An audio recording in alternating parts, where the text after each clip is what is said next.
I dag er vi taget ud til Steffen Christiansen, som er en gammel spritbilist, og så vil vi stille ham nogle spørgsmål. Steffen, hvordan er det at køre sprit? Hvad tænker du, inden du kører? Jamen, i starten der tænkte jeg ikke så meget over det.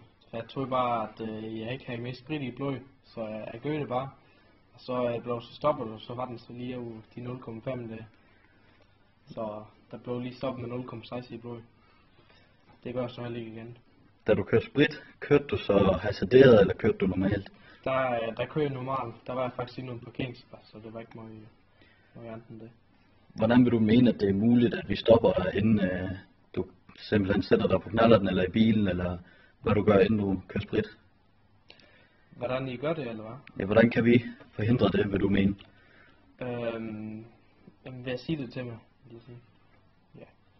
Vil det hjælpe, hvis vi viser dig en kampagne, som vi er i gang med, så vi kæmper for Dansk Spritforening? Ja, det vil det nok.